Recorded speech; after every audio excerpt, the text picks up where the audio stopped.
അല്ല തീർച്ചയായും ആ പടം വന്നോ? സിനിമയാന്നോ അത്? ആ സിനിമ തിയേറ്റർ ഇറങ്ങി 2024 നവംബർ 29. കളമറ്റ് 24 ആണല്ലേ? അതെ. അതെന്തോ സംഭവം അത് കളമറ്റ് 24 എന്ന് പറയുമ്പോൾ? അത് നമ്മൾ ഓർഗൻ ബിസിനസ് അവയദാനമായിട്ട് വരുന്നത്. ഓക്കെ. ഒരു ഡോക്ടറെ കൊന്നിട്ട് അയാളെ ഇതിങ്ങോട്ട് വെക്കുന്നത് അങ്ങനെയൊക്കെ ഇനി സിനിമ ഇറക്കുവോ? തുടങ്ങി. എന്താ അതിന്റെ പേര്? നാഗ. നമ്മുടെ പാലക്കത്തുള്ള വേണുസാ പ്രൊഡ്യൂസ് ചെയ്യുന്ന മന്ത്രി ആർ ബിന്ദു ഇപ്പോൾ അനൗൺസ് ചെയ്തു. എന്തിനാ മോനെ ഇങ്ങനെ ഒരു സിനിമയിലേക്ക് താല്പര്യം വന്നത്? മമ്മൂക്ക ജോണി വാക്കർ സിനിമയല്ലേ? മമ്മൂട്ടിയുടെ ജോണി വാക്കർ, ആ പണ്ടത്തെ സിനിമ. എനിക്ക് ഓർമ്മയുണ്ട്, ശാന്തമീ. അതാണ് അല്ലേ?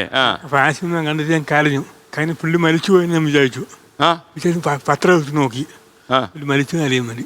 അമ്മ പറഞ്ഞു, എടാ സിനിമയാണ്, ഇതിങ്ങനെ നടക്കുന്നത്. അന്ന് തൊട്ട് ഒരു കൗതുകം ഉണ്ടായിരുന്നു. പിന്നെ എല്ലാ സിനിമയും കാണും. എല്ലാ സിനിമയും കണ്ട് +2 ആയപ്പം നമുക്ക് പതിപ്പഞ്ചലി പഠിക്കാനുണ്ട്. അപ്പം അതിനകത്ത് തിരക്കഥ എങ്ങനെ എഴുതാന്നുള്ളൂ മനസ്സിലായി. പഠിച്ചു BA. അവിടെ നിന്ന് തുടങ്ങിയോ. ശരിക്കും സ്കൂളിൽ വെച്ച് നാടകത്തിന്റെ തിരക്കഥ സംവിധാനം ചെയ്തു. പിന്നെ അങ്ങനെ ക്രേസായി. മമ്മൂക്ക നേരിട്ട് കണ്ടോ? ഇല്ല. എപ്പോഴെങ്കിലും കാണണ്ടേ? ജോണി വാക്കറാണ് നമ്മുടെ ജീവിതം മാറ്റിമറിച്ചെന്ന് പറയാനായിട്ട്. കാണുവാണെങ്കിൽ ഞാനൊന്ന് സൂചിപ്പിക്കാം. മമ്മൂക്ക കിട്ടാൻ വലിയ പാടാ. എവിടെ വെച്ച് കിട്ടുവാണെങ്കിൽ നമുക്ക് ഒന്ന് പറയാം.